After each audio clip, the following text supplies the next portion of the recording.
బీహార్లో తొలి విడత ఎన్నికల పోలింగ్ కొనసాగుతోంది. ఉదయం 11 గంటలకు 27% పైగా ఓటర్లు పోలింగ్ నమోదైంది.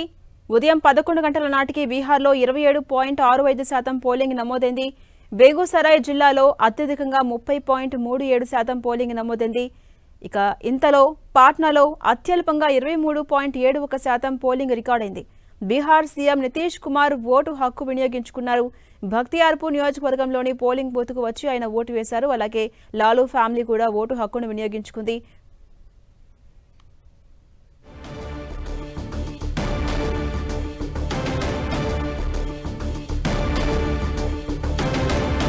పాట్నాలోని పోలింగ్ బూత్ కు ఆర్జేడీ అధినేత లాలూ ప్రసాద్ యాదవ్, ఆయన కుమారుడు మహాగఠబంధన్ సీఎం అభ్యర్థి తేజస్వి యాదవ్ వచ్చి ఓటు వేశారు. వారి వెంట తేజస్వి యాదవ్ తల్లి రబ్రీదేవి, ఆయన సతీమణి రాజశ్రీ సోదరి మీసాభారతి కూడా వచ్చారు. వారి ఓటు హక్కును వినియోగించుకున్నారు.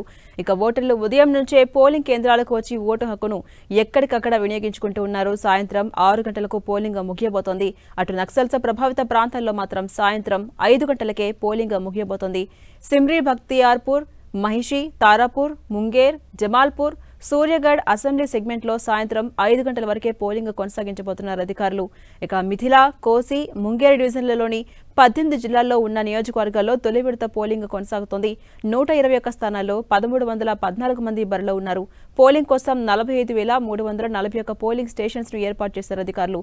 ఇక ఫస్ట్ ఫేజ్ లో 3,75,00,000 మంది ఓటర్స్ తమ ఓటు హక్కును వినియోగించుకోబోతున్నారు. ఇందులో 10,72,000 మంది కొత్త ఓటర్లు ఉన్నారు.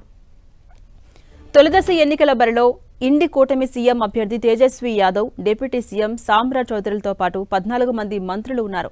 రాఘోపూర్ నుంచి తేజస్వి యాదవ్ మూడోసారి విజయం సాధించి హ్యాట్రిక్ కొట్టాలని భావిస్తున్నారు. ఇక 2 సార్లు మండలి నుంచి ప్రాతినిధ్యం వహిస్తున్న సామ్రా చౌదరి ఈసారి ప్రత్యక్ష పోరుకు సిద్ధమయ్యారు.